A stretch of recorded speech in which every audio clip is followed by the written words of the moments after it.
right. Good day, everyone. Trust you are doing great. This is Samuel Kisunde here, and I'm actually your regular host on the Global Channel, GlobalTechie Channel. Sorry about that.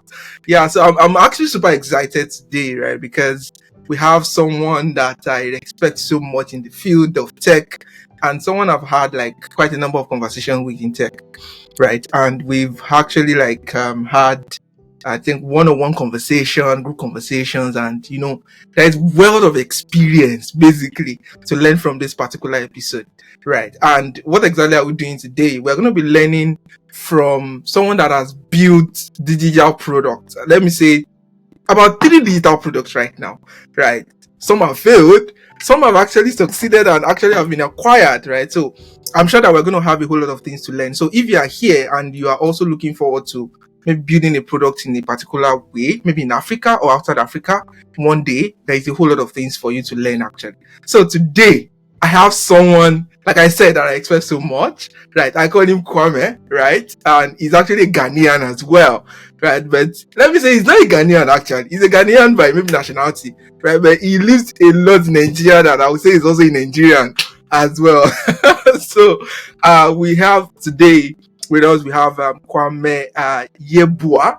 Permit me, I hope I get that pronunciation very well, right? So we're going to be meeting him, and I think we're going to have a great time today. Okay, so let's just go straight to it. Kwame, good to have you. Thank you for accepting to do this with us. So if you don't mind, our audience would definitely love to know you. Introduce yourself to us. Who exactly is Kwame Yeboah?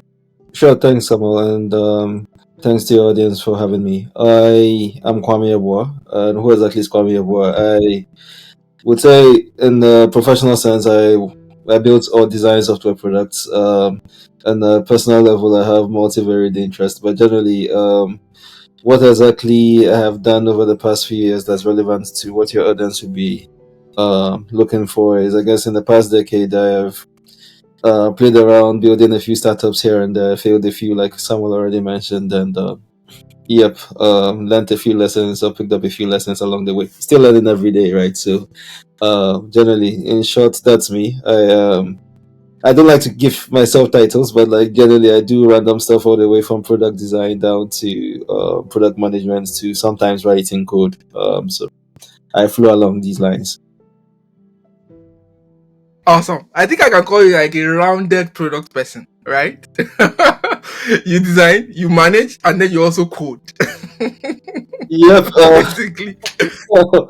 I guess it's all been circumstantial, right? I didn't wake up and go like I wanted to be a like designer or a product manager or a coder. It's all been circumstantial. Like generally, circumstances lead to me like needing to fill up one role, then I have to pick up as much as I want to do along that role.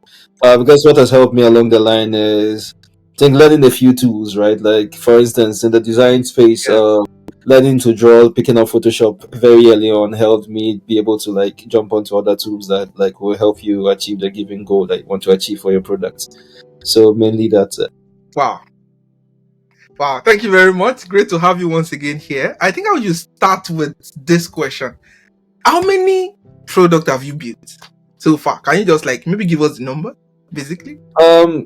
Products, in terms of products, I would say, because products, if I'm supposed to separate products from companies, I would say about 6 or 7. But in terms of startups, actually, that I've built on my own, it's largely related to the 3 startups that I've worked on before, like my current job. So I'll say 3 startups, yeah. Wow. And Wow. sorry, That's go. massive. Actually, 6 products, 3 startups. There's a whole lot of things to learn, actually. Awesome. So I think I would love to ask, right? What exactly is the motivation for you? Because I think from your story, you've started building stuff, right? From can I say more than 10 years now, right? What like the motivation and building different stuff, right? Like how I mean different products, sorry, like what was the motivation and when do you know okay, maybe I'm rushing with a whole lot of questions, right? But let me just take it a step at a time. Like what's the motivation behind the different product that you've built? And maybe you can also tell us like where this product is in the same sector or outside or different sectors basically. All right, thanks for the question. So the three products have been in very different sectors. So the very first one was a fashion commerce startup. Basically, that is very different from the next one, which was a regulatory tech startup. That basically, what we did was build services that will enable citizens track projects of governments, and so we had to interface between governments and local authorities and the citizens who are in those places so that they can use the platform. And the final one was Approve, which was an identity verification startup that we enabled users to use their mobile devices or their laptops to basically digitally verify themselves so that they can have access to fintech services or any other form of regulatory service. So each of these, like basically very different lines. So the motivations are generally different in each sense. But the fundamental motivation that drives what I do is generally like I face a problem or a set of problems, and if I feel like it's not being well addressed, I try to take a stab at it and try to at least make the world a better place, one code at a time or one line of code at a time. But yeah, with the very first startup, which is the fashion commerce startup, that actually started Yeah. because I wasn't into fashion. None of that. I'm not that kind of person. I just wake up and just want to get my stuff done. The swag and all that wasn't exactly my biggest thing. But generally, I was at an institution called Meltwater Entrepreneurial School of Technology. It's probably one of the biggest training schools in on the continent in Africa. And we need to come up with startup projects, so that we can get funded for those startup projects. So this colleague of mine, also a very close friend, had this problem where he felt that women used to, for instance, get fashion items that either they don't wear or they only wear once to specific events, and if they do wear them, they just sort of like rot away in their wardrobes. So the idea was to like help them convert this to cash, like basically get it out of their wardrobe and also get it to the hands of people who also want to use these items cheaply. So essentially, it Wow. became a sort of like a Wow. marketplace for what's it called, for helping people move items they don't want anymore. But generally, it has to be something that you've not overly used. It's like you used it once or twice, and for people who also want like good looking items for a decent price, then they can also get it. Now, the main motivation that was driving me on that was essentially wanted to build something that will scale or like and also learn as many lessons as you can, because I was very early in Mm. the whole startup phase, and it interfaced several things. Right, we did both logistics because you have to be doing third party delivery etc. You have to have the e-commerce site up, you have to handle payments etc. So like with this we could learn that like along several different verticals, generally. And surprisingly, one interesting thing about that story is when we raised funding for that, one of the preconditions for the funding was for us to move from Ghana, because we started originally in Ghana, and go start the company in Nigeria. Wow. So basically get the money to like scale the company, and the next minute you hear move to another country to go start it. Even though I sort of like have some experience with Nigeria, I had not done business in Nigeria explicitly, so had to go to Lagos and go build for the Lagos startup market. And at the time, Nigerians were catching up with e-commerce, right? So don't want to build any shoddy Yeah. products. You want to build something that is up to the standard of the already existing e-commerce platforms people were used to, Konga, Jumia, etc.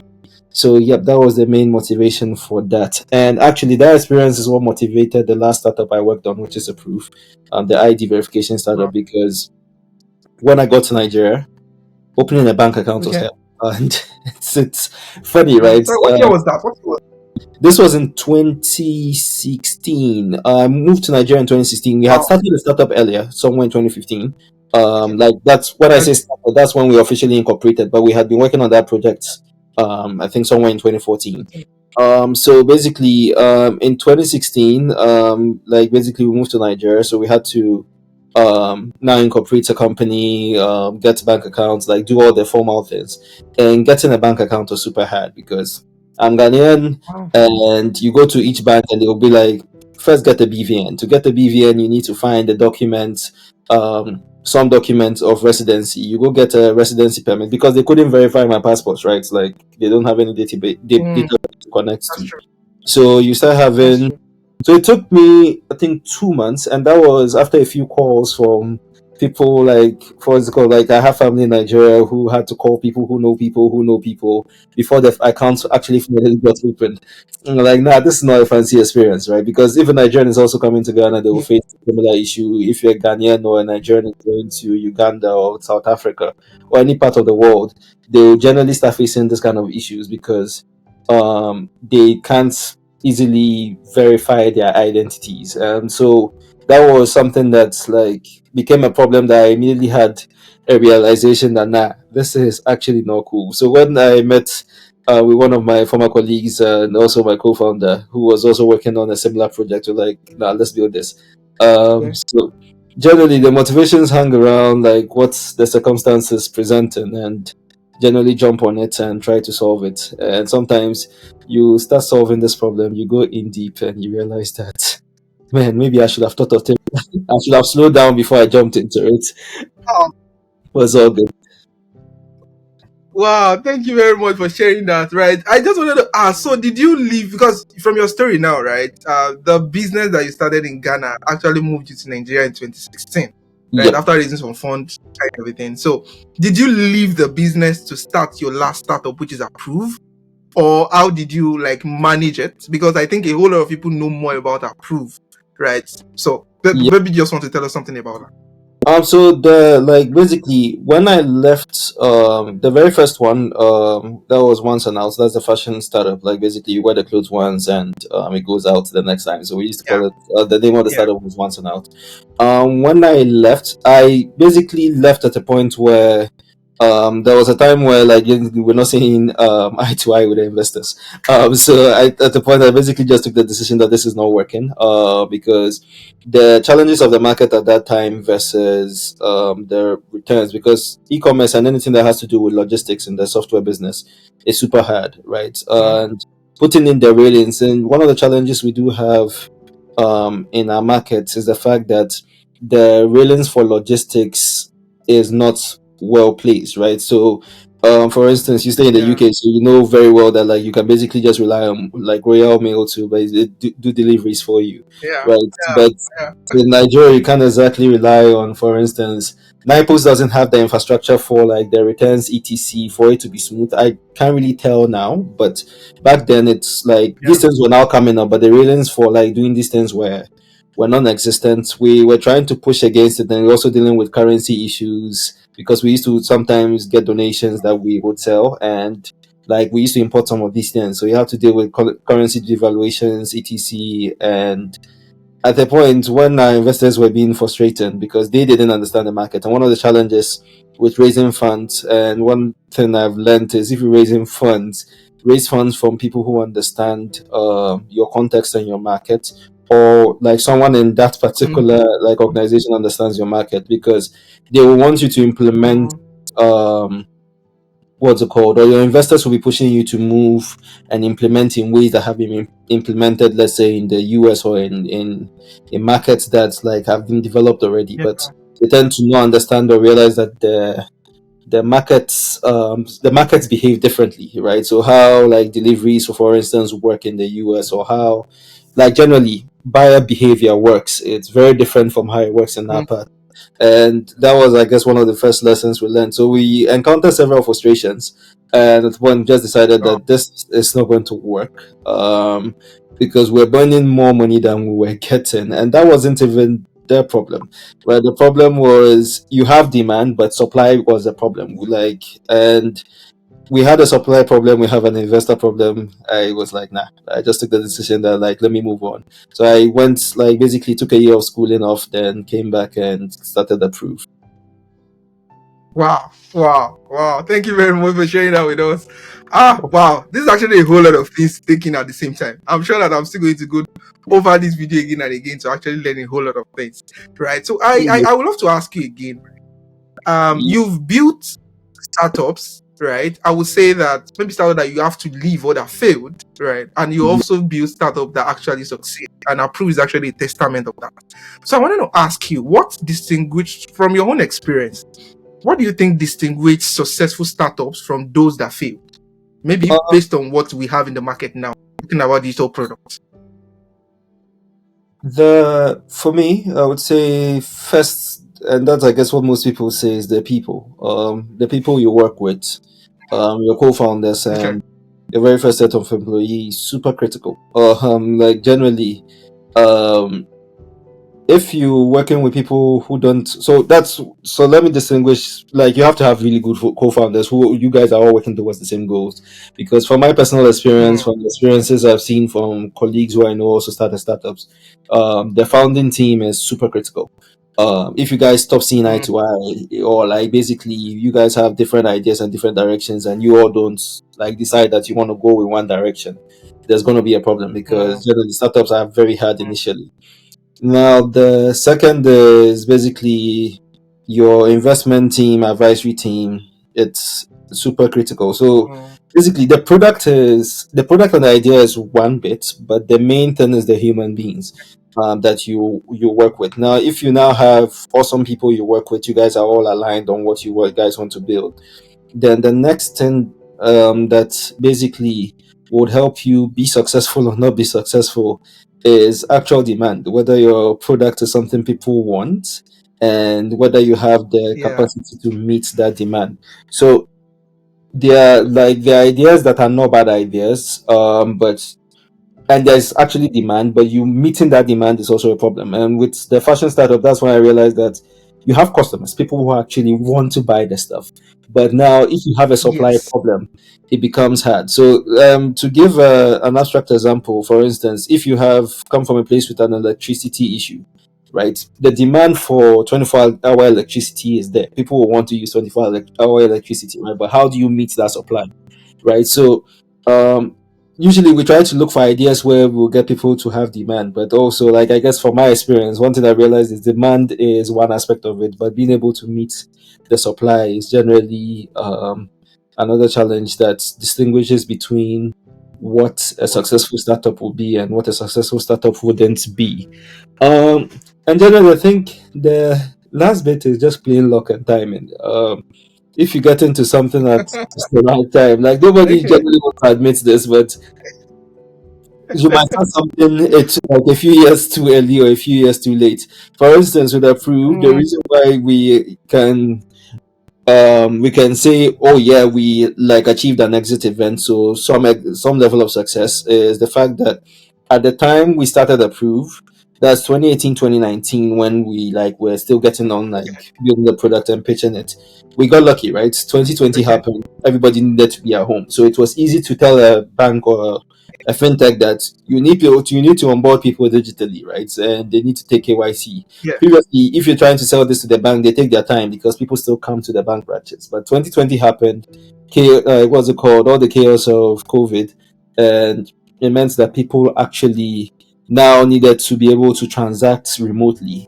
And that basically had the push on the KYC market. Digital KYC now became like something that it was already existent, but something that people now like saw the value in, both the users, both the institutions that will use it. So I would say Mm, like an element yeah. of time and an element of luck. Because if we had started the digital KYC product in Ghana and Nigeria in 2012, it will have Yeah. been marginally like okay, but to probably not have been at the level of demand that we saw in 2020 and especially 2021. And basically, when like Mm, institutions realized that this is cheaper and efficient, then they started transitioning to that. Even when people started returning to their regular ways of life, so I guess an element of luck and timing, and I guess that we can't study in wow. school Wow. because I guess you just need to be prepared for the opportunity. Awesome. Thank you very much. Thank you very much. I think that's actually like you really like answered the question so well that I've been trying to wrap my head around all the answers, right? But it's just a whole lot of things to take in. So definitely, I'm still going to be saying this again and again, right? So I wanted to ask question for myself. Someone like me, right? As operating in the tech space, right?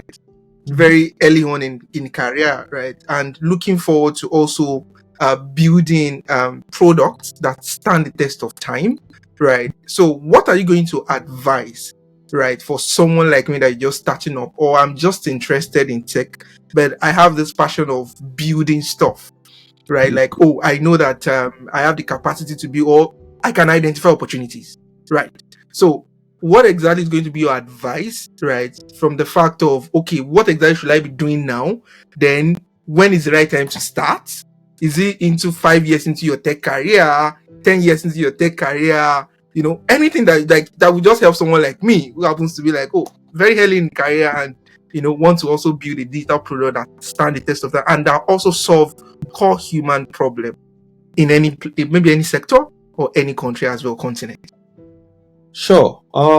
There is no silver bullet, right? Because each individual has their different circumstances.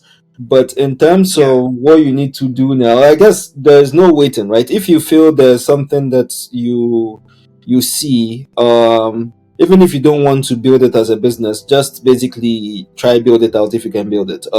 If you have the Mm, skills that like to build something, like let's say you have the skills to put together a prototype, or like you see a okay. problem, you can start like sort of like addressing the problem, contributing to open sales. Like you will learn a lot from that, and you wouldn't be Okay. making these mistakes in like what's it called when you start your company, because the more you do stuff, the more you learn, the more you realize maybe this is a better way to do it, there's not a better way to do it. Now in terms of Mm, personal circumstances, I would say that like generally there is, depending on what kind of circumstances you face, right? Very on in life. For instance, if let's say there are two 20-year-olds, let me give an example.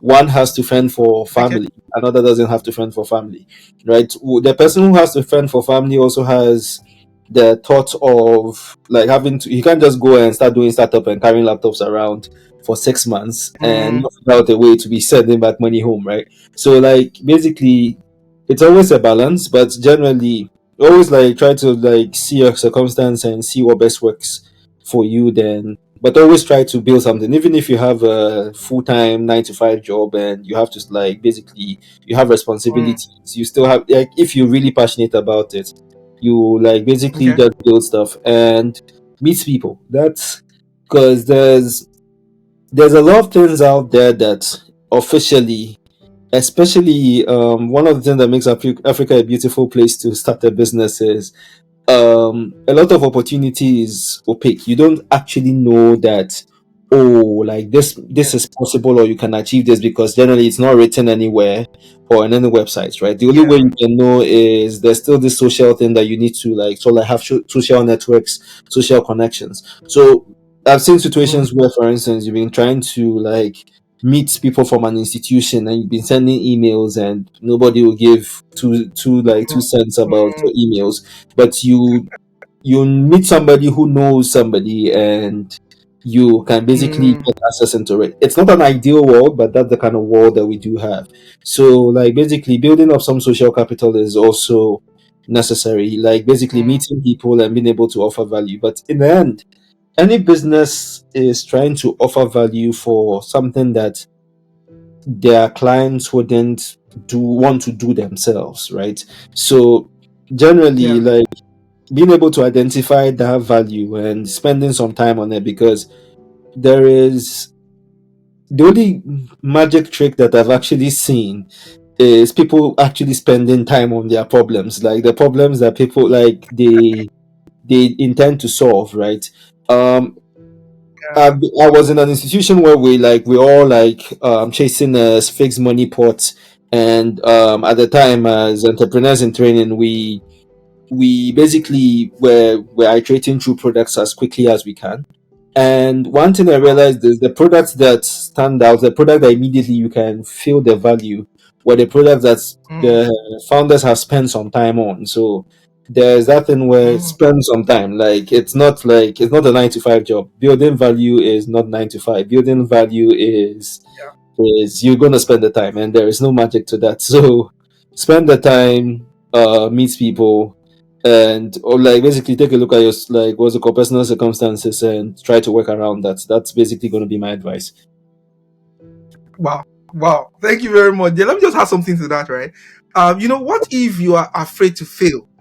Right. Let's say, for example, applying everything that you've mentioned now, Yeah. right? And you're very young, you really do not have a whole lot of experience, right? But from your own hand, you've been able to do one, you know, leave it at some point. When do you know that, oh, I need to leave this and move to the next thing. Right. Because I think a whole lot of young people in tech actually stay glued to the fact that I don't want to waste my time. Right. This thing must succeed, kind of a thing. So I just want you to like maybe just say one or two things on that as well. Um. All right. So the first part, when do you know when to like, or like if you're afraid to scale, how do you handle it? Generally, I think the fear Okay. part, it's natural. It's only natural that like basically there's always going to be some like fear factor to like distance because we all don't know the future, right? But generally, it's always a Yeah. question of what is there to lose, right? Like it, Mhm. if you look at if you don't start at all, there's no way you can make you can, let's say, if your aim is to, for instance, make, let's put a number to it, $100 million. If you don't start at all, you can't make $100 million, right? Now if you That's true. start, of course you will spend some time, you lose some money, but generally, if it succeed, and once it does succeed, like you will be Yeah. at the place where you will have been if you didn't start. So the fear should be there, but just always Mm, remember that there's nothing to lose, especially if you just started out as a startup. You don't really have brand reputation to protect, etc. You basically can just mm, go ahead, try to solve the problem. Startups naturally, mm, the larger number of startups generally fail. So like, what's there to lose? Just give it a go. If it fails, you learn the lesson, you pick up yourself, because you learn lessons that you probably will not get from business school, right? If you spend a year or 2 years mm, and you are every day working at it, the lessons you learn is yeah. is much better than the lessons you will get from any business school that's out there. You would probably not learn it in True. theories, right? But like, that practical experience is always going to be good for your next journey, whether it's a new startup uh or like basically you would want to go even like work for another company. Now the second part of the question you asked was related to generally also knowing when to quit, right? Like Yes. that is a lot hard, because knowing when to quit, Yeah. um, like generally for me, it's always been, even though you want to sort of like try and envision the end from the beginning, which is super hard. When you reach a certain stage where, like basically when you do the math, right? Like, what depending on the problem, right? Okay. If for instance you're facing a problem that requires other entities to solve before you can proceed. So if, let's say, you're solving, for instance, a logistics problem, and you require that, like, let's say, or like it's an electricity problem, you want to, for instance, introduce electric cars into a market Mm, without like very consistent electricity.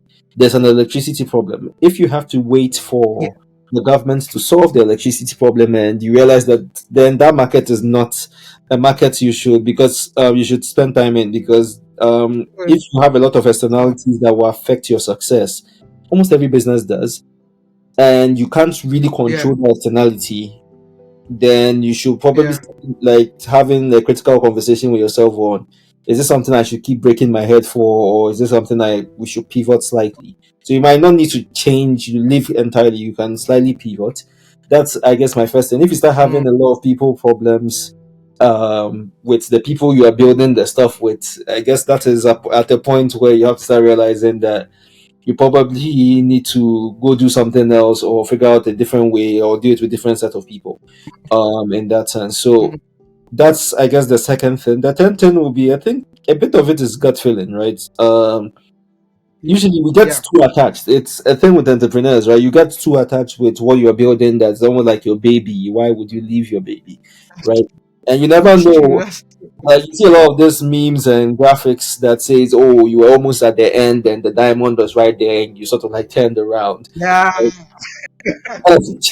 Where basically they usually don't also show the ones where the person turned around and probably go stumbled on the diamond along the way. But generally, it's a matter of True. gut feeling, and Mm, usually setting a goal for yourself at the beginning of what you're doing. So for me, it was, I think I started like very early in my 20s, and I was like, by mm, by the 30s, I'm just gonna keep pushing this, right? But like basically, immediately I hit my 30s, I will have a very deep conversation with myself whether this startup thing is working or not, and maybe I need mm, to, for instance, like go get a job or like go work with some people, then understand this, then maybe come build another startup again, right? mm, So mm, and for each startup, I usually first set a 2 year target that I'm going to work on this for 2 years, like, or like 1 year. mm. And if I reach a certain milestone, like if I reach that year, I sort of like set a milestone for myself that, all right, like we're going to work on Wow. this for 2 years. By this time, we should have a product that at least some people are paying us for. If it's 2 years and we're Mm, still figuring out what to build at the end of that 2 years, then at that point, I know that it looks like I have to go figure out something else. So I guess a combination of several things. You can use gut feeling if the product is something that depends so much on another group of people building something before you can start. okay. That's quite a red flag. And if you start having people problems bounce out, and finally, I guess set certain milestones, right? Especially if time is your major concern. Like, or like you can set Yeah. a time out based milestone, you can set a money based milestone. I don't know which one it is, it depends on the individual. And if that milestone, like the duration for which you set that milestone for, you've not achieved it, then you can sit down and reassess whether this is something you really want to do or you have to move on. And with startups, my guess the only thing I can say would be an advice I can actually give is no Mm, matter how much you attach the problem, find a way, find a space that you can actually detach from that problem that you're solving, right? It might be a particular day, it might be a part of your room, right? That you can just drop your laptop and you can see your startup from a different lens and go like this, right? Is this actually working or mm, not working, right? It's not just for you to make a decision to mm, leave, also for you to decide that maybe something's actually not working. This is time to do it a certain mm, way for it to work well. So yep, that is mm. generally Wow. from my end. Wow. Thank you very much. That's very helpful. Like, thank you very much. Just one more question, right, before we allow you go.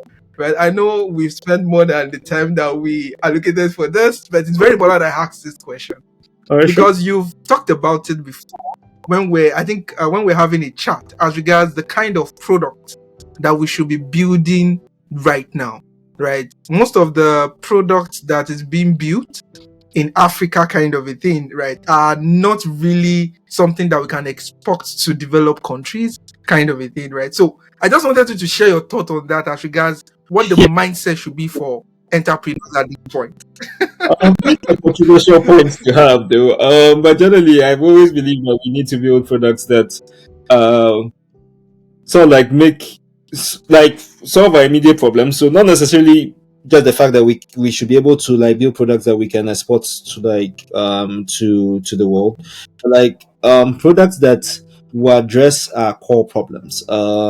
Like and those problems are hard problems. So for instance, like generally one of the key things that generally I guess we all say, right, like, oh, we're trying to bank the unbanked. And for instance, we like I was with an ID verification startup, right? One of the things we wanted to see whether we can fix is figuring out a way to give people a digital ID, even if they don't have a government based ID that they can use. And the problem is people don't have banking accounts, and giving them access to some banking service would basically give them access to capital or some economic, like, what's it called, give them, so like reduce the economic gap that they do have, and generally it means that they can be more productive.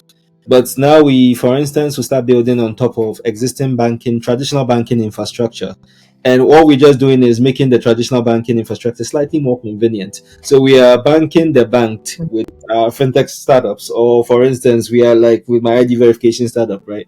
We are basically just making Mm, it easy for people who already have IDs to verify themselves. The people who don't have IDs, mm, where the problem where like where who had a problem originally, we still in the end couldn't really solve their problems, and that is mm, one of the challenges that we do face. So you realize that like the technology landscape that we have has really grown, but yeah. it's mainly centered around this middle class who could already access services, but we made it more convenient and faster for these guys to like access services. The main problems of the Mm. continent are still problems that technology firms in their pitches claim to solve, but deep down, like when they're actually solving their problems, because these things are sometimes on a very high government level, I do understand, and there's nothing we can do about that. But generally, you realize that those people who are alienated and we feel that technology can bridge the gap, we're actually not bridging the gap well enough. That's basically where my point comes from for solving actual problems. And what makes it a little funny for me is we tend to claim that these are the problems we want to solve when we start out, but later we just pivot to solving middle class problems. Wow. And instead of like basically the actual things set out to solve, which is I know it's a little controversial, but Mm, that's my opinion on these mm. issues. Yep. Wow. Thank you very much. Thank you very much. I'm sure that this is actually a great episode and session as well for everyone that's going to be seeing this, right? In the next 1, 2, 3, 4, 5 years, right? Thank you so much for sharing from your world of knowledge, right? I'm just so so marveled right now, right? Speaking to someone that has built 6 products and 3 startups. Wow. that is really, really massive, right? And I've actually learned from a lot, and I'm sure that a whole lot of people will also be learning from this as well, right? It's good to have you on this particular session, right, of the GlobalTechie YouTube channel, right? We've been speaking to Kwame, right, co-founder of Approve.